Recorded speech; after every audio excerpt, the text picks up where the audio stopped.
I would want to be speechless here, but this isn't a time to be speechless. So thank you, Dr. Marwell.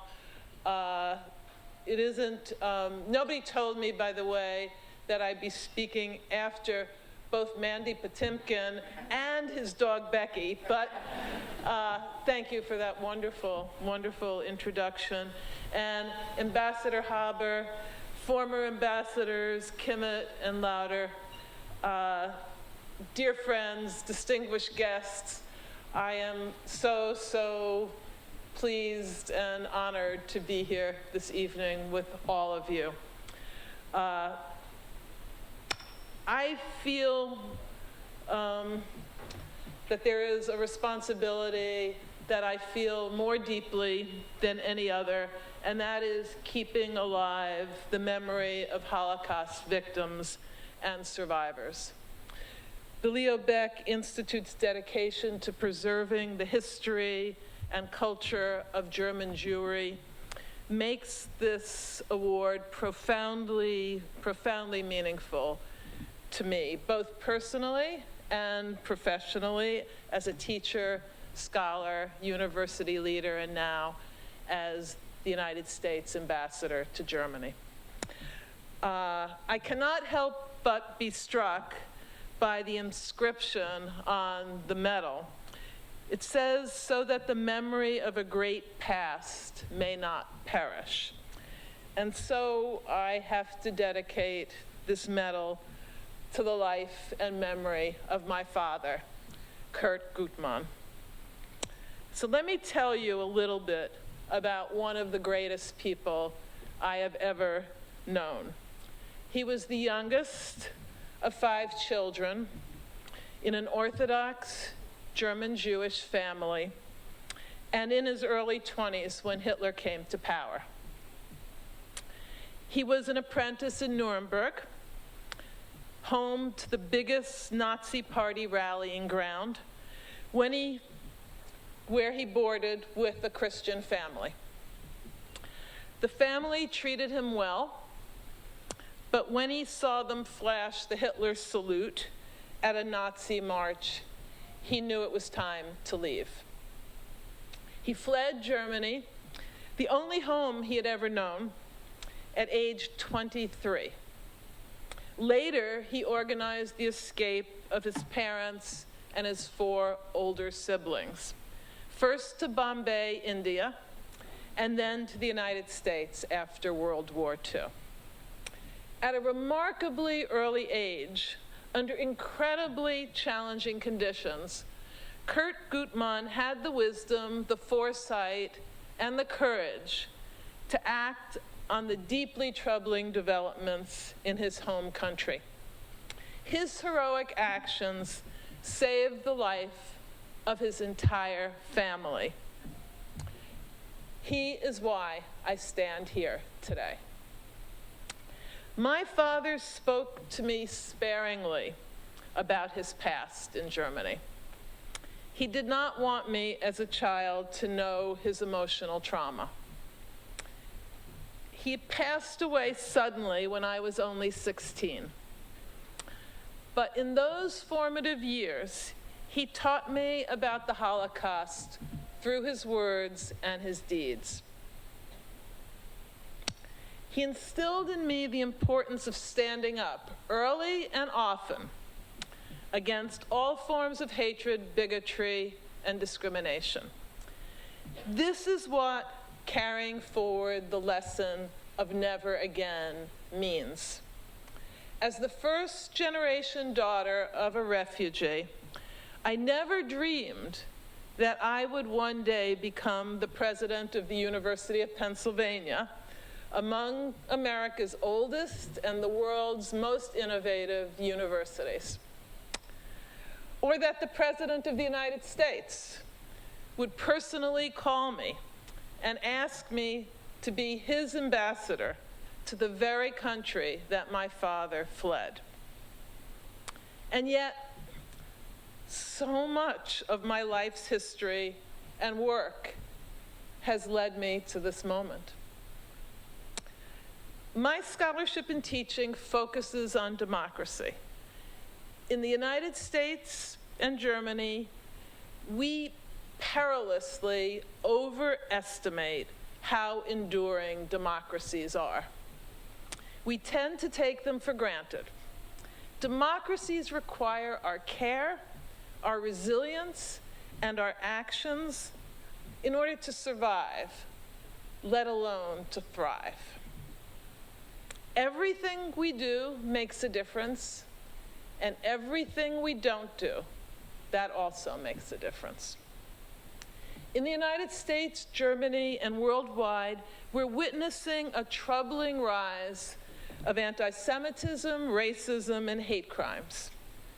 Prominent cultural and political figures take to social media with faintly veiled anti-Semitic dog whistles. Sometimes they're not even faintly veiled, and sometimes they're not even dog whistles, they're more like loud bullhorns. And they do so with their audience's apparent approval. Many constitutional democracies have retreated from earlier gains they made in tolerance and respect, and for the rule of law, and for the respect for the dignity of all individuals.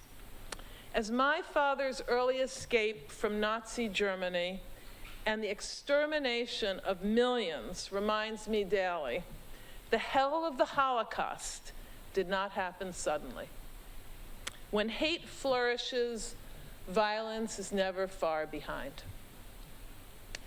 In January 2020, at the ceremony marking the 75th anniversary of the liberation of Auschwitz, Marian Turski said it best.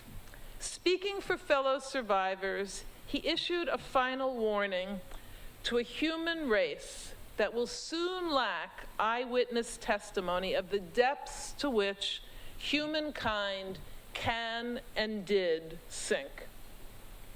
Auschwitz did not fall from the sky, he said. It was the destination reached after 1,000 smaller steps, each one stripping a single minority of its dignity and humanity. Democracy itself lies in the fact that the rights of minorities must be protected. Turski called this the 11th commandment. Thou shalt not be indifferent. To recognize that democracies are fragile, that defending democracy takes work, means that we cannot rest simply with identifying the challenges we face. We also must respond with action. Our greatest challenge today is countering Russia's illegal and brutal invasion of Ukraine. The extent of the devastation and the human toll of Putin's war of choice revives memories of World War II. If we mean never again, we must stand together with the people of Ukraine until they win.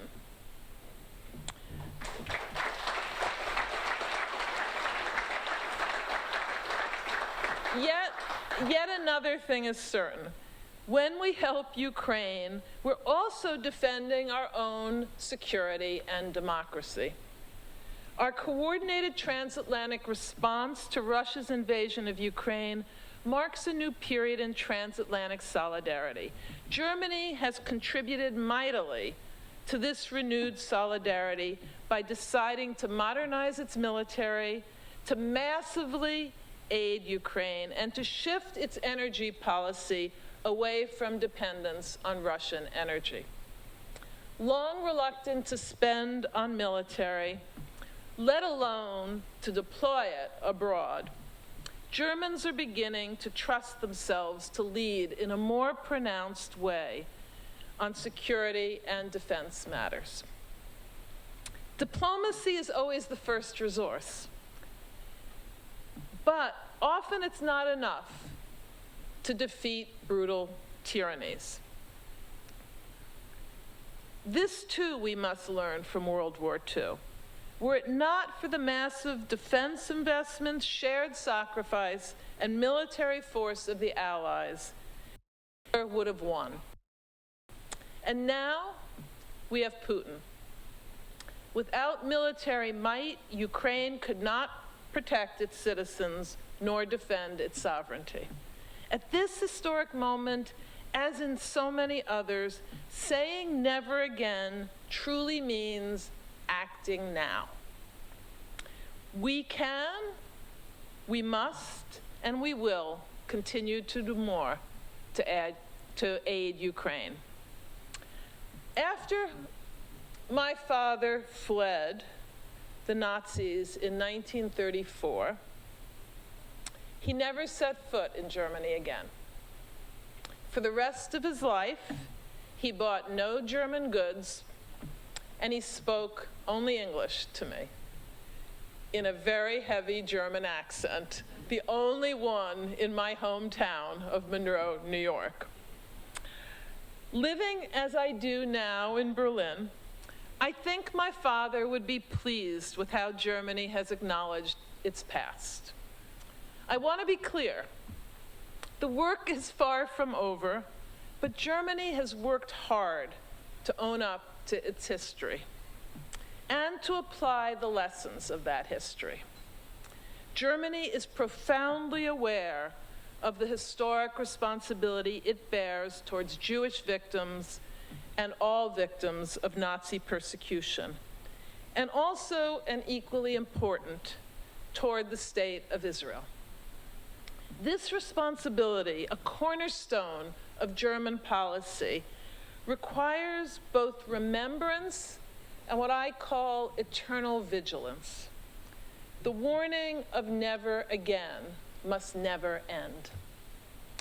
Last month, our embassy was honored to host the European premiere of the path-breaking film by Ken Burns, Lynn Novick, and Sarah Botstein, The U.S. and the Holocaust. Among our 500 guests were 200 high school and college students, many of whom engaged with this vital history for the first time. And first among equals of our many distinguished guests was Holocaust survivor Margot Friedlander, who moved back to Berlin from New York 13 years ago at the robust age of 88.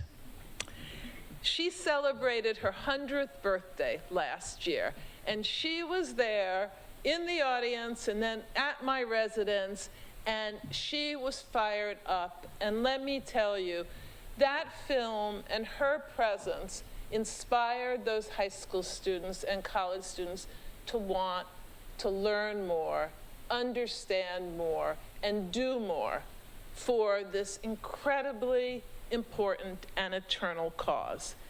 Dedicated to eternal vigilance, the Leo Baeck Institute works closely with the Jewish Museum Berlin, Europe's largest. It exhibits Jewish history to Germany from the 4th century to the present, and vividly chronicles the repercussions of the Holocaust in Europe. Educational outreach activities of organizations like the Leo Baeck Institute, the Jewish Museum Berlin, the Central Archive, and many more are critically important in Germany. And I am delighted that the director of the Jewish Museum Berlin, Hetty Berg, is here tonight. Thank you, Hetty, for gracing us with your presence. A vibrant Jewish identity depends on our knowing our history. Who were the founders of the Jewish communities after World War II? Who were they struggling? What were they struggling for? And what were they struggling against? How did they beckon the will to rebuild Jewish lives? In the words of Joseph Schuster, the highest representative of the Jewish community in Germany, with shattered souls in a shattered country. Just as important today are great cultural institutions here in the United States, where we've also witnessed a rise of anti-Semitism. Since its opening in 1993, the Holocaust Memorial Museum has actively engaged over 40 million people including over 10 million school children. In 2011, Steven Spielberg asked me if I would be willing to bring the Shoah archives to Penn's campus. My response was immediate and positive. These tremendous testimonial archives are accessible and open to the public. Why do I think all these great educational resources are so important? Because they convey an essential and eternal message, and it is this: let us never, ever say, that was history, and things are different today. And so, as perhaps you can tell, my role as President Biden's envoy to Germany is truly not a job. It is a mission. And when I'm asked about the role of Judaism in my personal and professional life, I often say that doing good in the world and being proud of who we are, these are essential parts of being Jewish. Spiritually speaking, we bring our hearts and minds into inspiring harmony with something that is eternally important. Tikkun Olam. For me, it's a most worthy personal and professional challenge. All of our lives are much richer, and each of us larger than we can possibly be alone when we become engaged professionally, personally, productively with larger communities and causes. Some of you may know, I always carry with me a photograph of my father. Here it is. It's usually in my pocketbook, but it's here with me tonight. And when I look at it, this was the last photograph. It's one of the few I have. It's the last one that I took before my dad died. And when I look at it, I think you would be so proud, not only of your daughter, but of your country, the United States, which became your country. And also of the country that you had to leave and what they have become. Two of the greatest allies still fighting what you taught me is a fight that could never end. So, I never thought I could say this, or I'd live to have the day that I could say this, but this award is a tribute to you, Dad, and to the memory of all those who perished and those who survived the Holocaust. Thank you.